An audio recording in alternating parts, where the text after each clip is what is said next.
Do I have weakness? I am nothing but weakness. I'm not naturally strong or fast or flexible. I'm certainly not the smartest person in the world. I get emotional over stupid things. I eat the wrong foods. I don't sleep enough. I procrastinate and I waste time. I care too much about meaningless things and not enough about important things. My ego is too big. My mind is too small, often trapped inside itself. Now, all that being said, I have a saying. A person's strength is often their biggest weakness, but their weaknesses can become strengths. Success, guys, a very, very lonely road, man. Along that road, you're not going to see too many friends. You see your shadow most often. You got to trust in the heart of hearts. Inside what you're doing, what you believe in is a worthy cause, a winnable fight. I wish I could tell you you're tired, go take a break. I wish I could tell you tired, rest for a year. I wish I could tell you that it's gonna get easier. I wish I could tell you it's gonna get easier. I wish I could tell you that if you just keep going, it's gonna get lighter. I dare you to take a stand today to say no more. I will no longer accept this for my life. I dare you to take action today. I dare you to write your goals down and get someone to hold you accountable. I dare you to hold yourself accountable. I dare you to give up everything that is keeping you from your dream, to say no to all the negative influences. I dare you to pick up a book instead of a drink. I dare you to work harder than you think you did yesterday. I dare you to prove them wrong. I dare you to prove yourself right. I dare you to stand up as a man or as a strong woman, as whoever you are, and declare that you are going to claim a bigger and better life for yourself. When you get to the point where enough is enough, when you get to the point where it hurt real bad, when you get to the point when it's over, when they're tired, when they're frustrated, when they're ready to give up, when they spent their last dime, that's when they get started. But what you cannot do is you cannot quit during the process. You cannot give up because it ain't what you see. You cannot give up. Pain is there to make you better. Without struggle, there can be no victory. And let me tell you, when you've been through pain, when you've fought for where you are, you ain't gonna let anyone take away what you got. When you've earned it and paid your dues and suffered and failed, been hurt and been down, and you get back up, when pain and struggle comes to face you again, you look it in the face and stand it down. Because you've been through too much. You're too strong now. Everything that has happened to you up until this point has made you who you are. And it will continue to mold you into who you will be. How do you overcome the suffering of life? Is be a better person. That's how you do it. Well, that's hard. It takes responsibility. And I think, if you said to someone, you want to have a meaningful life? Everything you do matters. That's the definition of a meaningful life. But everything you do matters. You're going to have to carry that with you. Or do you want to just forget about the whole meaning thing and then you don't have any responsibility because who the hell cares? And you can wander through life doing whatever you want, gratifying impulsive desires for how useful that's going to be. And you're stuck in meaninglessness, but you don't have any responsibility. Which one do you want? Well, ask yourself, which one are you pursuing?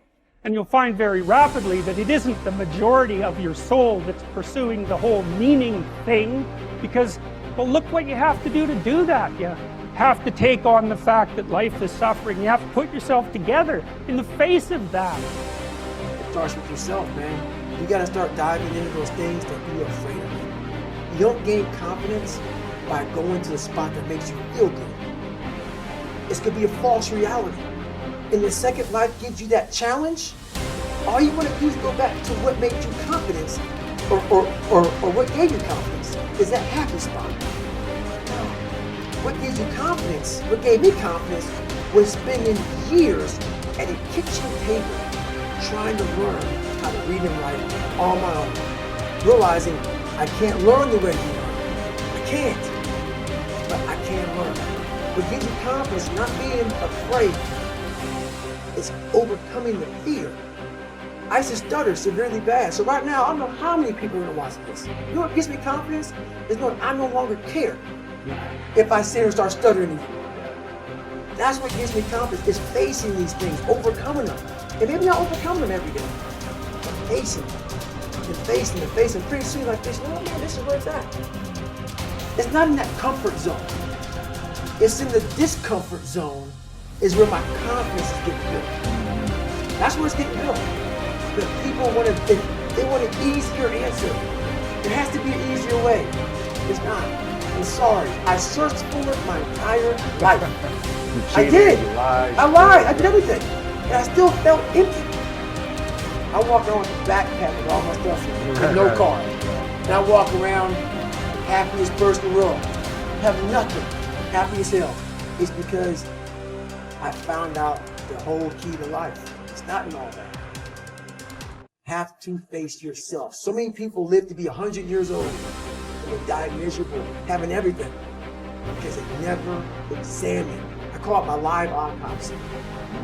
You never examine this. Happiness, peace, enlightenment, it's all up here, man. It's all up here. And when I start talking like this, people are, man, I don't know. It's the truth, man. It's all up here. You just got to be willing to go and face it. And that's the hard part. Attitude is a reflection, a result of a person's will. It is incalculably powerful. It can bring about marvelous results for us, but we need to train it patiently, day by day. Now let's talk about the attitudes of people who are successful.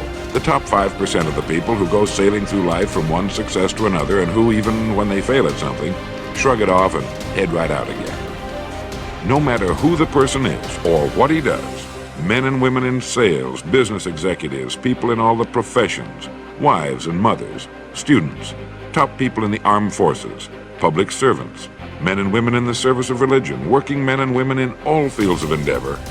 Wherever you find a person doing an outstanding job and getting outstanding results, you will find a person with the right kind of attitude. These people take the attitude toward themselves that they can accomplish what they set out to accomplish, that there's no good reason on earth why they can't be competent, successful. They have a healthy attitude toward themselves and, as a result, toward life and the things they want to accomplish. And because of this, they achieve some remarkable things, and they come to be called successful, outstanding, brilliant, lucky, and a lot of other things. They're quite frequently no more brilliant or outstanding than the majority of the people by whom they're surrounded.